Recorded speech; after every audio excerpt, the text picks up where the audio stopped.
नमस्ते। हाँ, हमारे सत्र की शुरुआत करते हैं प्रार्थना से। ओम सहना भवतु, सहनौ भुनक्तु, सह वीर्यं करवावहै, तेजस्विनावधीतमस्तु मा विद्विषावहै। ओम शांति शांति शांति। दीर्घम आयुष स्वास्थ्यम त्रिवर्गम चापि पुष्कलम, सिद्धिं चानुत्तमा लोके प्राप्नोति विधिना पठन्।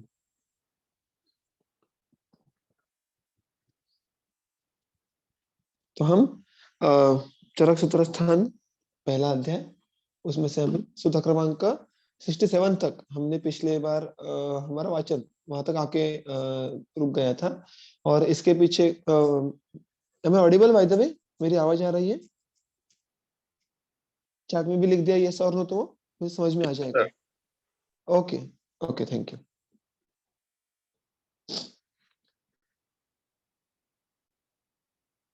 तो हमने पिछले बार देखा था कि कैसे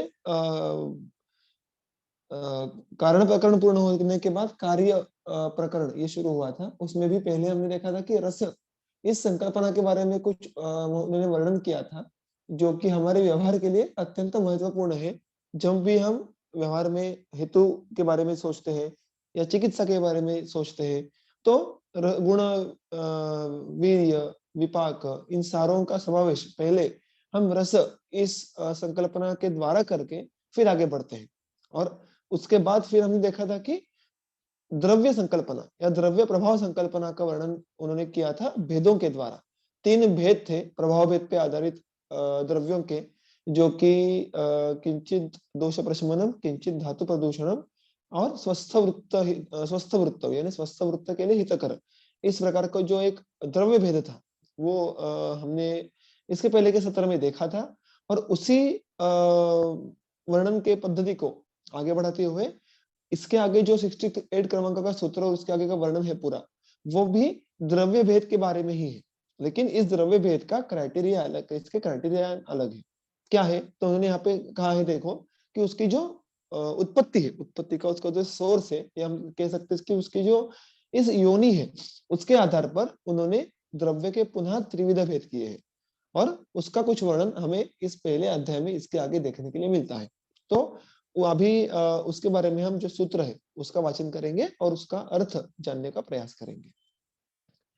तत्पुनस्त्रिविधम प्रोक्तम जंगम उद्भिद पार्थिवम, मधुनि गोरसः पित्तम वसा मज्जा सुगांशम, विड़मूत्र चर्म रेतोस्थि स्नायु श्रृंग नखा खुराः, जंगमेभ्य प्रयुज्यन्ते केशालोमानि रोचनाः, सुवर्णम समलाः पैंच लोहा ससिकताः मधु, मनःशिलाले मनयो लवणं गैरिकाञ्जने, भौमम औषधमुद्दिष्टं उद्भिदं तु चतुर्विधम्, वनस्पतिस्तथा विरुद्ध वानस्पत्यस्तथा औषधीः, फलैर्वनस्पति पुष्पैर्वानस्पत्य फलैरपि, औषध्या फलपाकान्ता प्रतानैर्विरुद्धा स्मृताः। तो पहले ये जो पहले के 5 सूत्र है उनके बारे में हम अंश अंश में उसका अर्थ देखेंगे। तत्पुनस्त्रिविधम प्रोक्तम जंगम उद्भिद पार्थिवम। तो सबसे पहली जो पंक्ति है सूत्र क्रमांक 68 की, उसमें क्या कहा है? तत्पुनः, तत् यानी कौन? ये वर्णन किसके बारे में चल रहा है? तो द्रव्य के बारे में चल रहा है। तो द्रव्य के पुनः, उस द्रव्य या वो द्रव्य पुनः 3 प्रकार से कहा गया है। त्रिविधम, 3 प्रकार से प्रोक्तम कहा गया है, या भूतकाल हुआ, जंगम, औद्भिद और पार्थिव, ये वो 3 प्रकार है। अब इसकी एक बहुत सुंदर निरुक्ति कुछ कुछ गंगाधर में मिलती है, मैंने वो आपके सामने रखी है कि जंगम, या उसका एक पाठभेद है कि जांगम, यानी अभी ये देखो, यह द्रव्य के बारे में वर्णन है, जांगम औद्भिद। तो जंगम द्रव्यों से प्राप्त होने वाले द्रव्य जांगम, उद्भिद द्रव्य से प्राप्त होने वाले द्रव्य औद्भिद। ऐसा उन्होंने भी एक अलग प्रकार का शब्द रचना करने का प्रयास किया है टीकाकार ने। तो यहाँ पे इसलिए जंगम और जांगम ऐसे दोनों पाठभेद ये स्वीकृत हो सकते हैं। उसका अर्थ क्या है? तो इसके अंत में जो गम, ये जो अक्षर है, 2 अक्षर है, इसके द्वारा निरुक्ति उन्होंने की है कि गच्छति इति, जो जाते रहते हैं, यानी जो जिनकी मूवमेंट होती है, जो हिल सकते हैं, ऐसे जो द्रव्य है उनको जंगम कहा है। तो ऑब्वियसली इनमें कौन आ जाते हैं, इनमें सारे प्राणी मात्र आ जाते हैं, एनिमल्स आ जाते हैं, एनिमल्स, बर्ड्स, एनिमल किंगडम।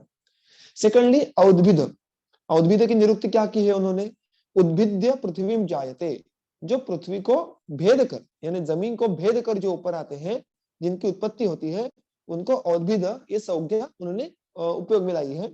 और उन्हें कहा है कि वृक्षादि, सो पूरा जो प्लांट किंगडम स्पेशली जो हम बोलते हैं कि पेड़ पौधे, उनका समावेश ये औद्भिद इसमें हो जाता है। और जो तीसरा है पार्थिव, या जिसको आगे जाके भौम ऐसा कहा गया है, जो साक्षात जमीन यानी पृथ्वी के विकार है, यानी एकदम प्लेन लैंग्वेज में देखा जाए तो मिट्टी और उससे जो अलग अलग द्रव्य मिलने वाले हैं, बनते हैं, उनको हम पार्थिव कहेंगे। सो पृथ्वी से उत्पन्न विकार, द्रव्य विकार, उनको पार्थिव कहते हैं। सो मैंने पहले कहा वैसे कि द्रव्य कहाँ से मिलते हैं, प्राप्त होते हैं, उस बलबूते पर उन्होंने यहाँ पे इस 3 वेदों की रचना की है। अभी उसके आगे सबसे पहले वो जंगम या जांगम द्रव्यों का वर्णन करते हैं। क्या है देखो कि वो कौन कौन से द्रव्य हमें प्राप्त हो सकते हैं। मधुनी, मधुनी यानी अलग अलग प्रकार के मधु, उन्हें यहाँ पे उसका बहुवचन किया है। गोरसाहा, गोरस यानी अलग अलग प्रकार के दुग्ध, गो का रस, प्रायः अनुक्त हो तो दुग्ध ये गाय का होता है, लेकिन इसलिए उसका पर्याय नाम गोरस ऐसा हो गया है। तो दुग्ध ये गोरस का अर्थ हुआ। पित्तम, वसा, मज्जा, अश्रुग और आमिषम, अश्रुग यानी रक्त, आमिष यानी मांस। बाकी आपको पहले के द्रव्यों का अर्थ तो पता होगा। फिर विट, मूत्र, चर्म, चर्म यानी चमड़ा, स्पेशली जो मृत्यु के बाद जो हम त्वचा उसकी प्राप्त करवाते हैं, उसको चर्म कहा जाता है। ऐसा अगर आप ग्रंथ में देखो तो उसका हमें अर्थ समझ में आता है, तो त्वचा, लेकिन जिसको मृत्यु के बाद वो हम उसको निकाल के लेते हैं, तब उसको हम चर्म इस संज्ञा का प्रयोग करते हैं। रेत यानी शुक्र, हमें सबको पता है कि नक्र रेत इसका अग्र संग्रह में आया है, तो इसका भी उल्लेख बहुत अल्प स्वल्प जगह पे लेकिन हमें देखने के लिए मिलता है एज अ प्रयोज्यांग। अस्थि, स्नायु, श्रृंग, श्रृंग यानी सबको पता है कि हॉर्न्स, सिंह, नखाहा, खुराहा, ये सारे अलग अलग जो प्राणी मात्र है, उनके जो अलग अलग अंग है, उनका वर्णन यहाँ पे कर रहे हैं वो। जंगमेभ्यः प्रयुज्यन्ते, देखो जंगमेभ्यः, जंगमेभ्यः ये पंचमी विभक्ति का बहुवचन हुआ कि जंगम जो भी द्रव्य है उनके द्वारा प्राप्त ये सारे अलग अलग द्रव्य विशेष हैं। तो जंगमेभ्यः यानी जंगम द्रव्यों से, फ्रॉम जंगम द्रव्य, इसलिए उन्होंने पंचमी विभक्ति का उपयोग किया। प्रयुज्यन्ते प्रयोग में, उपयोग में लाए जाते हैं।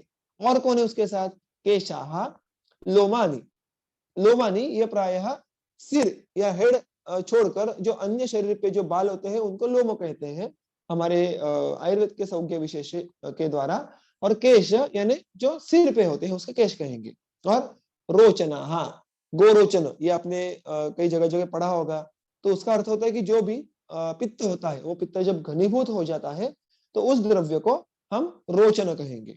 तो इस प्रकार से इतने सारे जो अलग अलग द्रव्य है जो हमें जंगम द्रव्यों के द्वारा यानी प्राणी मात्रों के द्वारा प्राप्त हुए किए जाते हैं और उनका उपयोग किया जाता है। अभी ये भी सारे के सारे यहाँ पे उन्होंने कहा है क्या, बिल्कुल नहीं। ये उन्होंने कहा है कि ये भी जो प्रायोपयोगित्वात्, जो प्रायः उपयोग में लाए जाते हैं, उनका यहाँ पे उन्होंने वर्णन किया है। इसके आगे जाके भी आप अलग अलग प्रयोजकों का उपयोग कर सकते हैं, लेकिन मोस्टली इनमें से अनेक जो द्रव्य है इनका ही बार बार उल्लेख आपको आगे जाके देखने के लिए मिलता है। तो ये हो गए जंगम द्रव्य, ठीक है। अभी देखो फिर एक बार ऊपर क्रम देखो, तत्पुनस्त्रिविधम प्रोक्तम,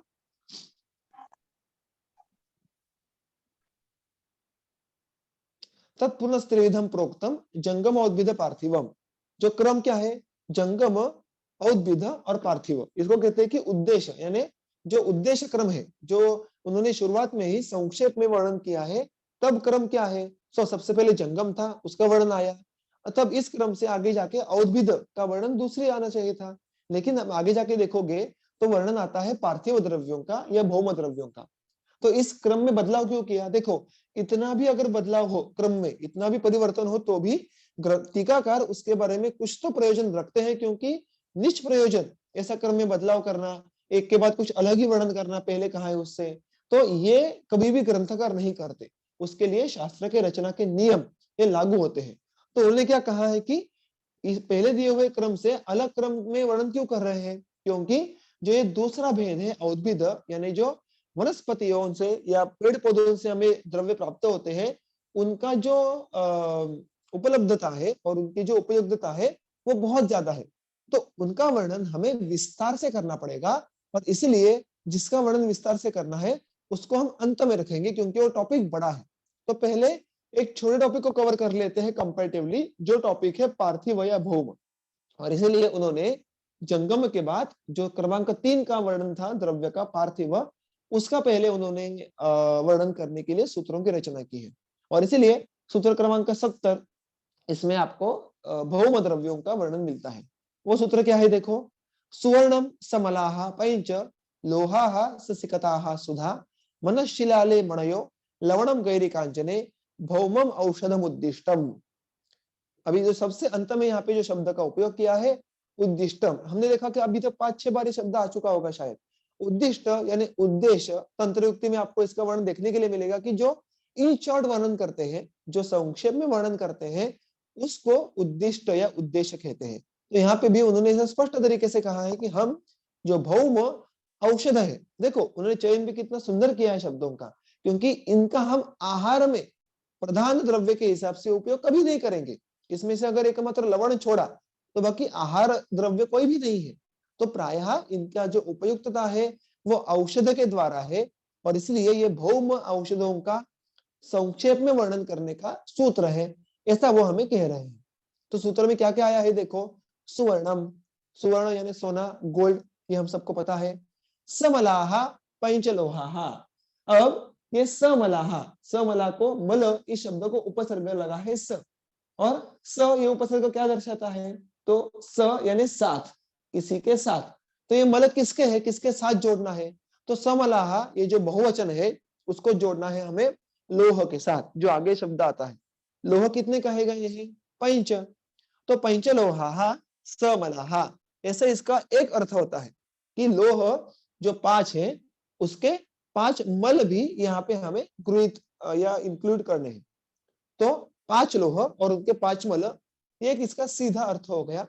टीकाकार इसमें और एक एंगल ऐड करते हैं, वो कहते हैं कि समल, इसको आप सुवर्ण से भी लगाना है, यानी सुवर्ण और उसका भी मल, ऐसा भी अर्थ आपको यहाँ पे लेना है। तो देखो सुवर्ण एक धातु हुआ, और आगे जाके पंचलोह, लोह का अर्थ यहाँ पे सिर्फ आयरन ऐसा नहीं होता है। हमारी परिभाषा में लोह का बहुत जगह पे अर्थ ये मेटल या कोई विशिष्ट मेटल्स ऐसा होता है, और यहाँ पे भी हमें वही अर्थ लेना है कि कोई विशिष्ट मेटल्स जो हम आगे जाके देखने वाले कौन से हैं, ऐसा अर्थ यहाँ पे उसका आया है। और इन सबके कंपैरिजन में जो उनके हर एक के मल है उसका भी यहाँ पे इंक्लूजन हमें करना है। तो वो कौन से है देखो नीचे, दोनों जो हम अगर मत देखें तो सुवर्ण, उसका अगर मल देखना है तो ग्रंथ टीकाकार कहते हैं कि सुवर्ण शिलाजित, जो शिलाजित के अलग अलग भेद है उसमें से जो सुवर्ण शिलाजित है उसका जो इंक्लूजन है वो हमें सुवर्ण का मल इस अर्थ से करना है। लेकिन वही और एक मत भी आगे रखते हैं कि सुवर्ण का कोई मल होता नहीं है। ऐसा भी हमें बहुत जगह भी देखने के लिए मिलता है, टीका में देखने के लिए मिलता है कि सुवर्ण इसका मल नहीं होता, जैसे लोह का मल मंडूर होता है, आगे एक मतांतर वो आता है, लेकिन वैसे सुवर्ण का मल कोई नहीं होता, और इसीलिए सुवर्ण को आप मल के साथ जोड़ो मत। ऐसे दोनों मत देखने के लिए मिलते हैं, और दोनों मतों को हमें याद रखना है यहाँ पे, ठीक है। अभी आगे के जो महत्वपूर्ण इसका विशेषण का जो विशेषण विशेषक का जो जोड़ है वो है समलाः पंचलोहाः। तो पंचलोह यानी 5 लोह, 5 वैशिष्ट्यपूर्ण मेटल्स, वो कौन कौन से हैं, तो टीकाकार कहते हैं रजत, ताम्र, त्रपु, सीस और काल लोह। ये सारे हम सबको सुन के बिल्कुल पता होंगे। देखो पहले ही अध्याय में इनका वर्णन है, तो इनका औषध के रूप में उपयोग हो सकता है। ये स्पष्ट रूप से जो विज्ञान है वे पहले अध्याय में उन्होंने हमारे सामने रखा है। बहुत बार वो चर्चा होती रहती है कि तब रसकल्प थे, रसकल्प छोड़को कि तब इन जो पार्थिव द्रव्य थे या खनिज द्रव्य हम जिसको आजकल कहते हैं, जिसको लोह कहते हैं, उनका क्या औषधि में उपयोग हुआ करता था बड़े पैमाने पे, तो उनको ज्ञान स्पष्ट रूप से है, ये तो ये सूत्र दर्शाता है, तो इसमें तो कोई चर्चा की बात नहीं है। अभी उसमें जो ये 5 लोह है उसके जो 5 मल के तौर पे वर्णन किया है टीकाकारों ने, वो कहते हैं कि ये 5 लोहों के मल है, वो अगेन जो उर्वरित 5 प्रकार के शिलाजित है, उनको यहाँ पे इंक्लूड करना है। और ये 5 प्रकार के शिलाजित ये कहाँ पे मिलते हैं देखने के लिए? वो मुख्यत्वे हमें सुश्रुत में देखने के लिए मिलते हैं। ऐसा हमें चक्रपाणि दत्त टीका में कहते हैं कि फिर वहां पे उसके जो अन्य प्रकार है, रजत शिलाजतु, ताम्र शिलाजतु एंड सो ऑन। सो कुल मिलाकर सुश्रुत में 6 प्रकार के शिलाजतुओं का वर्णन है। उसमें से एक सुवर्ण शिलाजित और बाकी उर्वरित 5 लोहों के जो प्रकारों के द्वारा 5 शिलाजित कहे गए हैं। ऐसे मिलाकर 6 शिलाजित के प्रकारों का भी यहाँ पे ग्रहण हमें इस समल इस शब्द से किया हुआ देखने के लिए मिलता है। एक और मत ऐसा है, जैसे मैंने आपको पहले ही कहा कि काल लोह यानी जो लोह का स्वीकृत प्रकार है, उसका मल यानी मंडूर का समावेश करना है, ऐसा भी एक मत टीकाकार यहाँ पे सामने रखते हैं। तो कुल मिलाकर इस प्रकार से वैविध्यपूर्ण द्रव्य ये हमें लोह और उसके मल इसके अंडर ग्रहण किए हुए देखने के लिए मिलते हैं। फिर उसके आगे आता है सिकता कि सिकता यानी क्या, यानी शब्दशः उसका जो अर्थ है वहां पे वालू का इत्यादि, जो हम देखते हैं कि रेती, वालू इत्यादि, उसमें खरपर इत्यादि द्रव्यों का भी समावेश होना ये टीकाकारों ने यहाँ पे स्पष्ट रूप से कहा है। सुधा सुधा सुधा के बारे में गंगाधर कहते हैं कि सुधा यानी पार्थिव विष रूपहा, जो पार्थिव द्रव्य लेकिन जो विष स्वरूप है उनको आप सुधा कहो, ऐसा उन्होंने कहा है। लेकिन हम अगर आप अमर कोश या ऐसा कोई और डिक्शनरी सा शब्दकोश सॉर्ट ऑफ देखो तो वहां पे जो एक अर्थ देखने के लिए मिलता है कि इष्टिका भेदा। तो इष्टिका यानी ब्रिक, तो ब्रिक जैसे जो भी अलग अलग द्रव्य विशेष हमें देखने के लिए मिलते हैं उनको सुधा कहा जाता है। लेकिन इसके बारे में बहुत अलग अलग वर्णन अर्थ देखने के लिए मिलते हैं। कोई निश्चित अर्थ एटलीस्ट टीका में, बृहत्त्रयी की टीका में या उस समय जो भी शब्दकोश होंगे, अमरकोश वगैरह, शब्दकल्पद्रुम, इसमें स्पष्ट रूप से इसका ये एक ही अर्थ है। ऐसा कोई ढूंढने के बाद भी कोई द्रव्य निश्चित करने का यश ये मुझे प्राप्त नहीं हुआ, तो मैंने अभी आपके सामने ये विकल्प रखे हैं कि सुधा का अर्थ इस प्रकार से अलग अलग लिया जाता है। मनश्शिला ले, अभी मनश्शिला ले, इसमें आल और मनश्शिला ऐसे 2 द्रव्यों का उल्लेख किया है और ये नपुंसकलिंगी द्विवचन का रूप है। वनम वने वनानि प्रथमा, तो वनम वने वने ये कैसा है द्विवचन, वैसा ही मनश्शिलाले ये द्विवचन है। तो इसमें 2 द्रव्य है, मनश्शिला और आल, और आल इस द्रव्य का अर्थ होता है हरताल। फिर मणयः, अलग अलग प्रकार के मणि, ये हमें बात सबको ज्ञात है। लवणम, अलग अलग प्रकार के लवण। गैरिक, गैरिक का अर्थ हम सब जानते हैं। और अंजन, अंजन भी जब अनुक्त हो तो प्रायः सव्वीर अंजन लेना होता है, लेकिन इसके अंदर हम अलग अलग अंजन प्रकारों का भी समावेश कर सकते हैं, ऐसा टीकाकारों ने यहाँ पे स्पष्ट रूप से कहा है। तो ये सारे मिलाकर भौम, भौम यानी क्या, भूमि से बनने वाले, तो ये पार्थिव इस संज्ञा का ही पर्याय नाम है। तो ये सारे भौम औषध, इनका उद्देश्य, इनका संक्षेप में वर्णन यहाँ पे किया है। तो इतना ही वर्णन यहाँ पे हमें देखने के लिए मिलता है, इससे ज्यादा उसका विस्तार ये यहाँ पे देखने के लिए नहीं मिलता है। और इसके बाद जो एक बहुत अच्छा खासा विस्तार है वो होता है औद्भिद द्रव्यों के बारे में। तो उसके बारे में जो सूत्र है आगे उसका वर्णन हम यहाँ पे देखेंगे। औद्भिदम तु चतुर्विधम, वनस्पतिस्तथा विरुद्ध वानस्पतिस्तथा औषधिः, फलैर् वनस्पतिः पुष्पैः वानस्पत्याः फलैः अपि, औषध्याः फलपाकान्ताः प्रतानैर्विरुद्धा स्मृताः।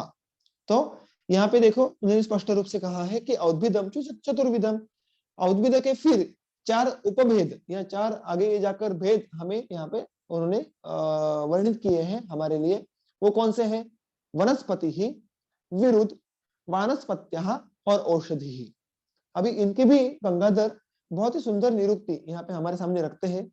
पहले हम क्रमशः देखेंगे वनस्पति, वनस्पति इसमें पति शब्द और वन शब्द ऐसे 2 शब्द है, ऐसे आप स्पष्ट रूप से देख सकते हैं। तो वना नाम पति ही, प्रायः वन अगर आप जंगल देखो तो उनमें जिन प्रकार के पेड़ पौधों का डोमिनेंस होता है, जिनसे जंगल या वन बनते हैं, जो वन के पति होते हैं, उनको वनस्पति कहना है, ऐसा उन्होंने यहाँ पे कहा है। लेकिन वो उनका विशिष्ट लक्षण कौन सा है? तो फलैहि, फलैहि वनस्पति ही, यहाँ पे हमें उस सूत्र को तोड़ना है। तो फलैहि ये हो गया तृतीय विभक्ति का बहुवचन, यानी फलों से या फलों के द्वारा।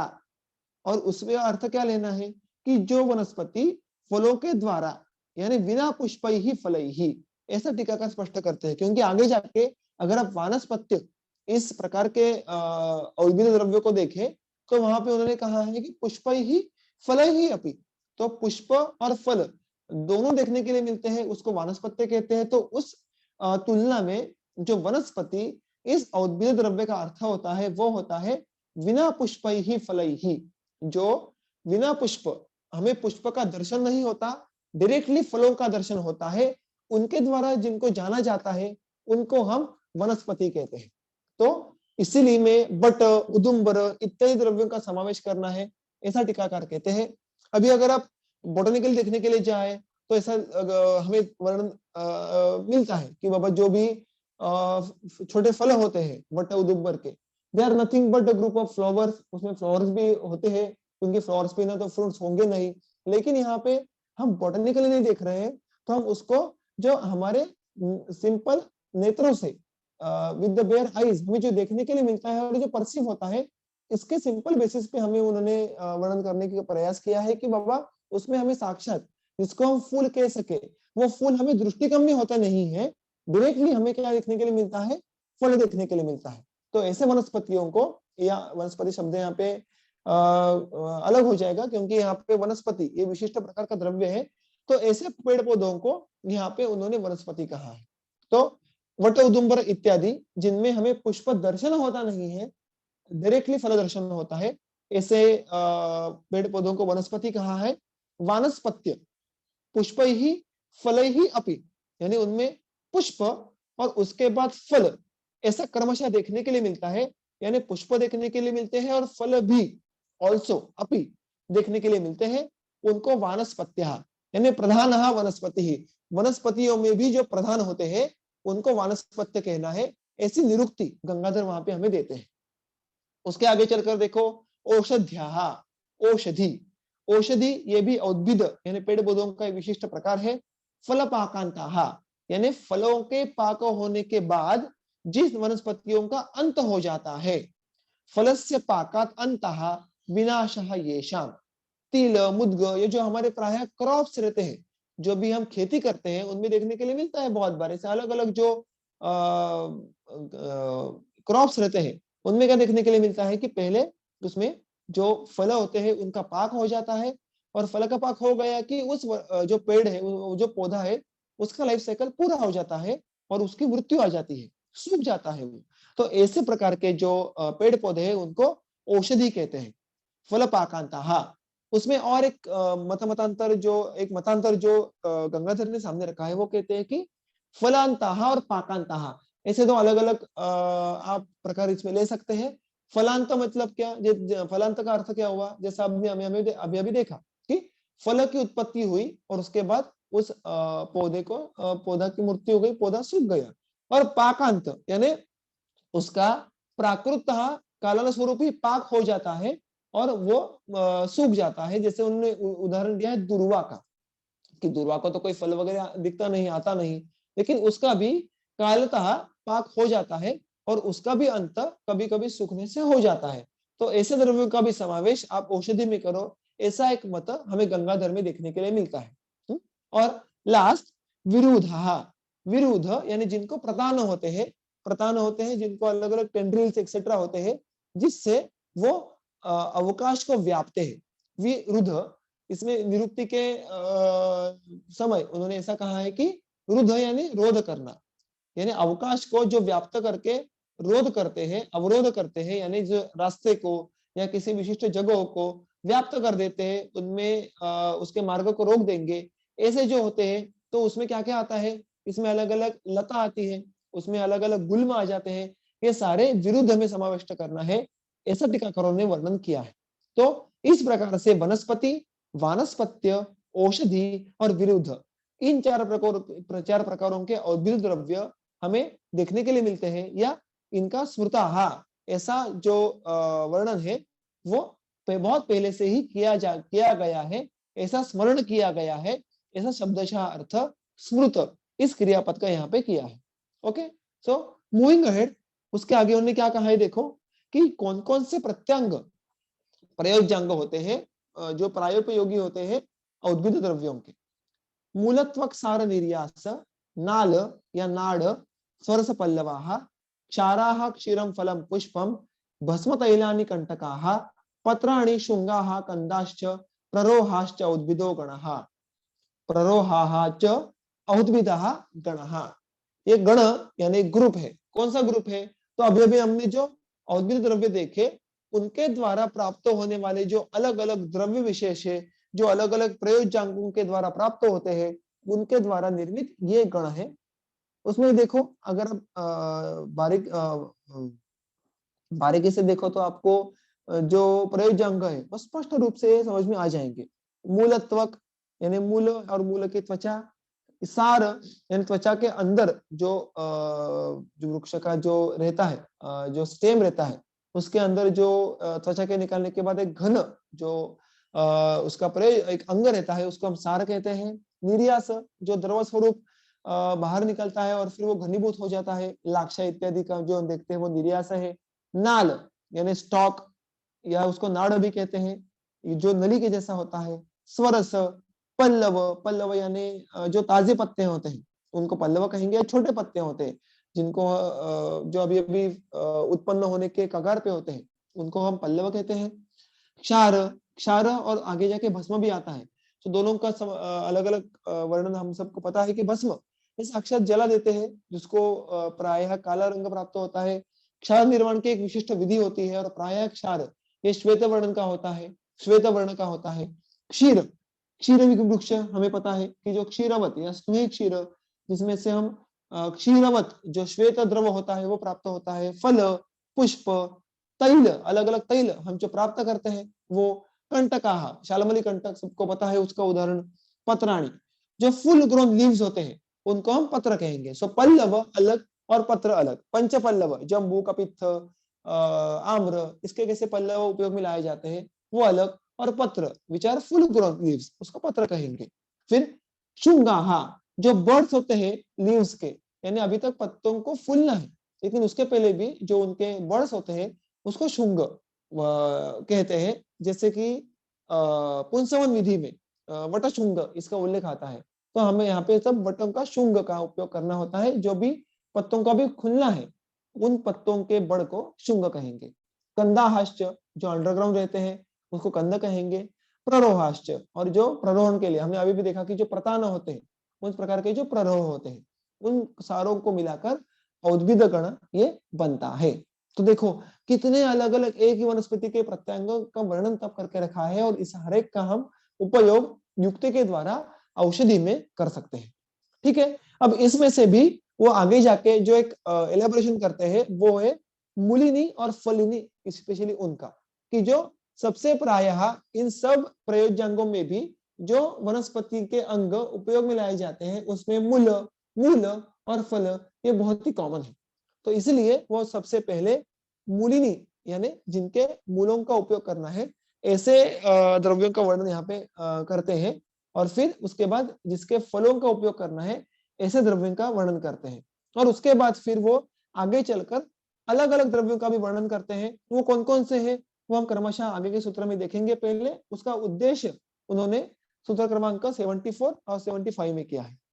मूलिन्यः षोडश एकोन फलिन्यो विंशतिः स्मृताः महास्नेहाश्च चत्वारः पंचैव लवणानि च अष्टौ मूत्राणि संख्यातान्ये अष्टावेव पयांसि च शोधनार्थैश्च षड्वृक्षाः पुनर्वसु निदर्शिताः। देखो उन्होंने पहले तो मूलिनी और फलिनी इनका वर्णन किया है, लेकिन उसके आगे उन्होंने कुछ कुछ छोटे छोटे ग्रुप्स किए हैं जो प्रायोपयोगी है हमारे संशोधन और अन्य चिकित्सा उपक्रम में। तो उसका अर्थ देखेंगे हम क्रमशः। मूलिन्यः षोडश यानी जिनके मूलों का उपयोग किया जाता है वो प्रधान वनस्पतियां जो आगे जाके उनका वर्णन करने वाले हैं वो है षोडश यानी 16। एकोना फलिन्यः विंशतिः स्मृतः। एकोना, एक ऊन, ऊन इसका अर्थ होता है कम, जैसे मराठी में उसको उणे ऐसा कहते हैं। तो वी हैव टू सबट्रैक्ट 1 किससे? विंशति ही। सो एकोन विंशति ही यानी विंशति से एक कम यानी 19। तो फलिनी, फलिनी यानी जिनके फल उपयोग में लाए जाते हैं वो 19 ऐसे स्मृतः ऐसे जाने जाते हैं, स्मरण किए जाते हैं। महास्नेहाश्च चत्वारः, 4 महास्नेह है, जो बाकी किसी भी स्नेह द्रव्य, देखो स्नेह द्रव्य तो बहुत सारे हैं, उसमें से 4 स्नेहों को महास्नेह कहा है क्योंकि उसमें स्निग्ध गुण का प्रकर्ष होता है। स्नेह ये सबसे ज्यादा पैमाने पे उपस्थित होता है, उनको महास्नेह कहे हैं। तैलघृत वसामज्जा हम सबको ज्ञात है, उनको 4 महास्नेह कहा गया है। पंच एव लवणानि च, और 5 ही लवण विशेष, उसका वर्णन आगे जाके किया जाता है। अष्टौ मूत्राणि, 8 प्रकार के मूत्र है। संख्यातानि, गिने जाते हैं। अष्टौ एव पयांसी, और 8 ही पय भी है, यानी दुग्ध के प्रकार भी है। चोदनार्थश्च षड वृक्षाः, जो साक्षात वृक्ष विशेष है 6, किसके प्रयोजन के लिए? वो शोधन अर्थ, अर्थ यानी उस प्रयोजन से, उसके लिए, किसके लिए? शोधन के लिए, जो प्रयोजन में लाए जाते हैं जिन वृक्षों के प्रयोजनांग, ऐसे 6 वृक्ष पुनर्वसु निरर्षिताः, पुनर्वसु महर्षि द्वारा निरर्षित किए गए थे।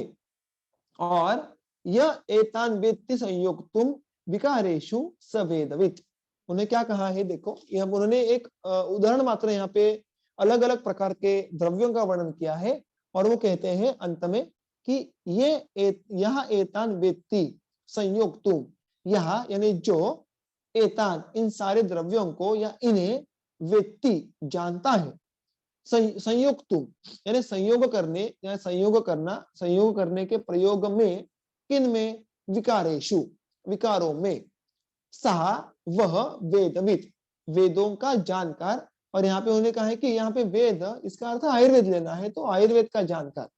तो अगर हम इसके अर्थ को जरा रीअलाइन करें, शब्दों के अर्थ को, तो क्या समझ में आता है कि जो इन्हें यानी इन सारे अलग अलग द्रव्यों को, फिर वो जंगम हो, औद्भिद हो, फलिनी हो, महास्नेह हो, कोई भी इसमें से द्रव्य हो, इन्हें विकारों में संयोग करवाना जानता है, यानी अलग अलग विकारों में इन द्रव्यों का कैसे संयोग करना है, संयोग यानी चिकित्सा में इसका उपयोग कैसे करना है, ये जो जानता है, सहा वही वेदविद, आयुर्वेद का जानकार कहलाएगा। यानी हमें कौन सी बुद्धि डेवलप करनी है, ये अलग अलग द्रव्य हमारे सामने रख दिए हैं, क्योंकि हम पहला ही चतुष्क देख रहे हैं, भेषज चतुष्क, और इसमें इतने सारे वर्णों का द्रव्यों का वर्णन आता है। ये वर्णन आगे जाके भी हमें देखने के लिए मिलने वाला है, आगे के इसे अध्याय में आगे जाकर। तो इन सारे द्रव्यों का करना क्या है? तो आपको इसको विकारों में प्रयोग करना है, और अगर विकारों में सही प्रयोग आप कर दिए, तो आप फिर आयुर्वेद के तज्ञ या आयुर्वेद के ज्ञाता कहलाएंगे। ऐसा यहाँ पे एक संक्षेप में वर्णन है, वो यहाँ पे चरक में हमें देखने के लिए मिलता है। ठीक है, तो इस प्रकार से यहाँ पे उन्होंने आगे जो इन सारे मूलिनी, फलिनी, महास्नेह, लवण, मूत्र, पय और शोधन वृक्ष 6, इनका वर्णन इस अध्याय में आगे जाके आने वाला है।